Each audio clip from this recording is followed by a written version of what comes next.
Ce bruit est tout à fait rassurant.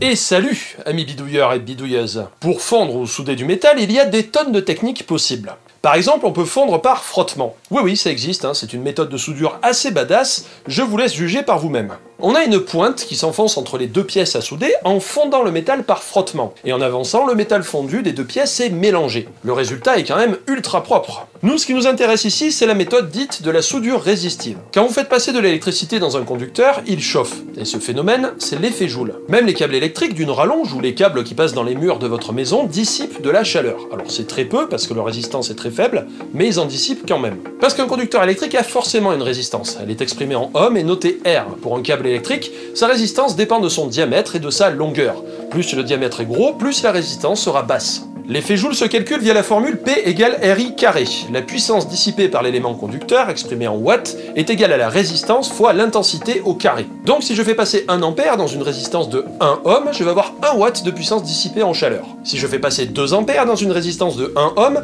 je vais non pas avoir 2 mais 4 watts de puissance dissipée. Si je fais passer 3 ampères, je vais avoir une puissance de 9 watts, etc. etc. Dans une résistance, plus je fais passer d'intensité, plus la puissance augmente au carré. Or, plus j'ai de puissance, plus je chauffe. Si j'ai 1 watt de puissance, pendant 1 seconde, je vais avoir 1 joule d'énergie dissipée.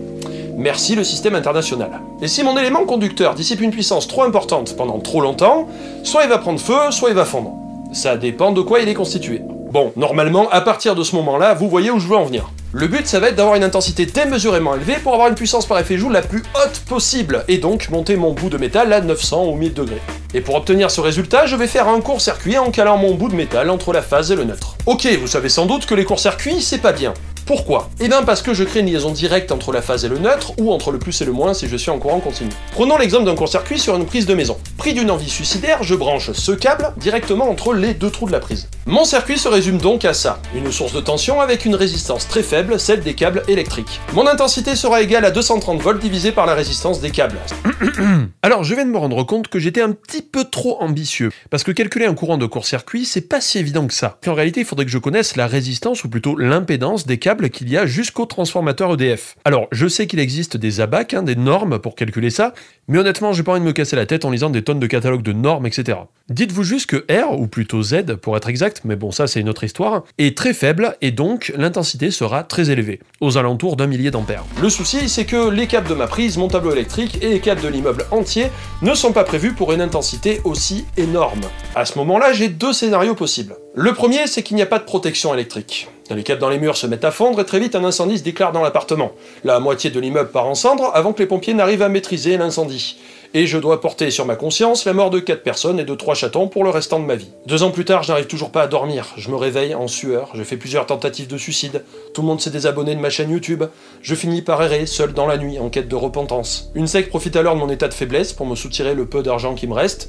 Et pour couronner le tout, je finis par croire à la Terre plate. Le second scénario, plus réaliste, c'est que j'ai pas le temps d'enfoncer le câble dans la prise, qu'un énorme flash me fait sursauter de 2 mètres, et je me retrouve dans le noir car le disjoncteur a sauté. Je finis le reste de ma journée en PLS dans un coin à me demander quelle idée à la con j'ai eue, et je finis par croire à la Terre plate. Bref les amis, ne faites pas ça, vous risquez de devenir platiste. Ok, donc je dois faire un court-circuit pour avoir beaucoup d'intensité, pour chauffer mon métal parce que P égale RI carré.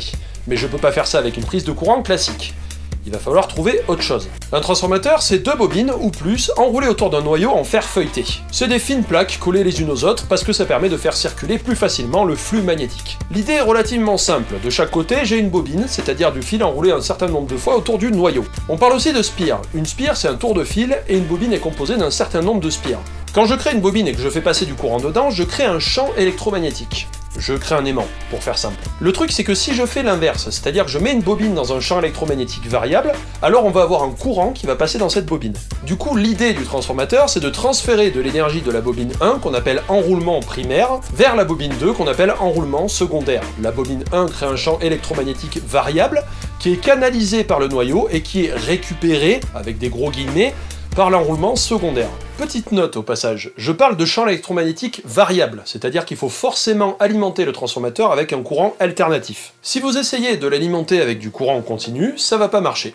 Je rentre pas plus dans les détails, certains pourront le faire dans les commentaires. Et d'ailleurs, en parlant de ça, je vais simplifier le principe du transformateur à mort. Je fais confiance à tous les électriciens dans les commentaires pour apporter des précisions ou des sources si vous voulez en savoir plus. Un transformateur, ça transforme, comme son nom l'indique. Si j'ai au secondaire et au primaire le même nombre de spires, on va avoir un rapport de transformation de 1 sur 1. Imaginons que j'ai une lampe qui consomme 100 watts au secondaire. Si j'ai 230 volts à 0,43 ampères d'un côté, j'ai 230 volts à 0,43 ampères de l'autre. Passons à un rapport de transformation de 1,5. 2 fois moins de spires au secondaire qu'au primaire. J'ai 230 volts 0,43 ampères au primaire et 115 volts 0,86 ampères au secondaire. Donc 2 fois moins de tension mais 2 fois plus d'intensité. On peut faire l'inverse, un rapport de 2 sur 1. 2 fois plus de spires au secondaire qu'au primaire. Toujours 230 volts 0,43 ampères au primaire et 460 volts 0,21 ampères au secondaire. J'ai doublé la tension et divisé par 2 l'intensité. Si j'augmente la tension au secondaire, je baisse l'intensité.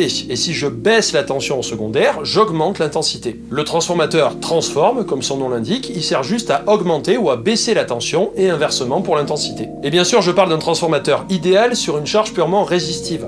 Parce qu'en réalité, un transfo ça chauffe, donc ça a toujours un peu moins de puissance à la sortie qu'à l'entrée. Ok, donc pourquoi je vous ai expliqué tout ça et pourquoi utiliser un transformateur? Parce que déjà, le circuit primaire, qui va être branché à ma prise en 230 volts, est isolé électriquement du secondaire. Ce qui va empêcher de mettre en court-circuit ma prise de courant. Donc, ça va éviter de mettre le feu. Ce qui est pas plus mal. Ensuite, je peux bricoler un transfo existant pour modifier le nombre de spires au secondaire. Si je mets très peu de spires, je diminue le rapport de transformation, donc j'ai une tension très basse, mais une intensité très élevée. Et la tension très basse, ça m'arrange, parce que ça m'évite aussi de m'électrocuter. C'est pas plus mal. Ok, donc il me reste plus qu'à trouver ce fameux transformateur, de préférence un bien gros, pour avoir un max de puissance. Parce qu'on est des bourrins. Le souci, c'est que c'est rare de trouver des gros transfos comme ça en récupération. Parce que dans tous les appareils électroménagers, on a trouvé le moyen de réduire au maximum ce fameux transfo ou de ne pas en utiliser. La raison à ça est très simple, c'est qu'un transformateur c'est fait en acier et en cuivre, deux matériaux qui coûtent cher, surtout le cuivre, et c'est lourd à transporter, donc encore plus cher. Et bizarrement, les industriels n'aiment pas ça, payer des trucs.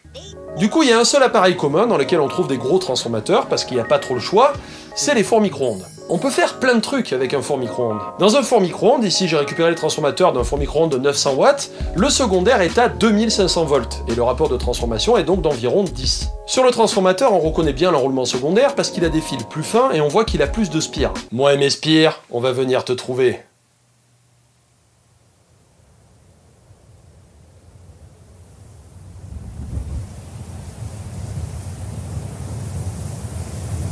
Le but c'est de virer le secondaire, donc pour ça on va carrément le scier et le sortir à coups de marteau, je veux dire on est là pour fondre des trucs, pas pour faire de la dentelle. Et on va le remplacer par notre propre enroulement secondaire. On va faire un tour, une seule spire, on peut pas faire plus simple. Quand on alimente le transfo à vide, on voit que j'ai 0,94 volts au secondaire, c'est-à-dire un rapport de transformation de 1 sur 250. Je peux pas faire moins. Ça veut dire que si je demande 100 watts, côté primaire, j'ai toujours 0,43 ampères. Mais côté secondaire, vu que ma tension est super basse, je vais avoir 106 ampères. Le transfo est prévu pour 900 watts de puissance, soit 957 ampères théoriques pour le secondaire. Bon, et en plus, mon système est, fabriqué à l'arrache, donc je pense qu'on peut diviser par 2 ou 3 pour avoir la vraie valeur. J'ai pas de quoi mesurer des intensités aussi élevées, donc je dois m'en remettre à des estimations à la louche. Ok, tout est en place pour faire un test. On met 2 bouts de métal entre les 2 pointes, ça fait un court-circuit, l'intensité augmente, et par effet Joule, la chaleur augmente aussi. Le métal finit par fondre. Voilà, on a fait une soudure résistive. Une soudure dégueulasse, mais quand même.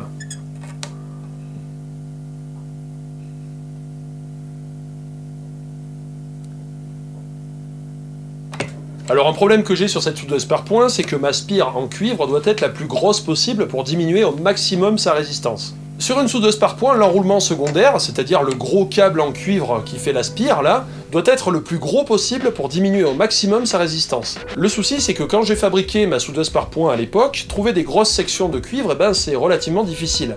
À l'époque, j'ai choisi d'aplatir des tubes de cuivre pour les plier ensemble. Mais le cuivre de plomberie, c'est moins bon que le cuivre pour l'électricité, donc j'ai une résistance qui est trop élevée. Si on schématise, mon circuit secondaire se résume à ça, la résistance du câble et la résistance du bout de métal à fondre. Si cette résistance est trop élevée, le câble va chauffer lui aussi par effet Joule. Et ça, c'est de la puissance en moins pour faire chauffer mon bout de métal. Alors pour vous montrer ça, j'ai placé un thermomètre infrarouge pour mesurer la chaleur du cuivre. On voit que sa température augmente très vite, j'ai donc énormément de pertes. En plus, les pointes de ma soudeuse sont en alu, parce que j'avais que ça, et l'alu ça conduit moins bien que le cuivre, et ça fond plus facilement que l'acier.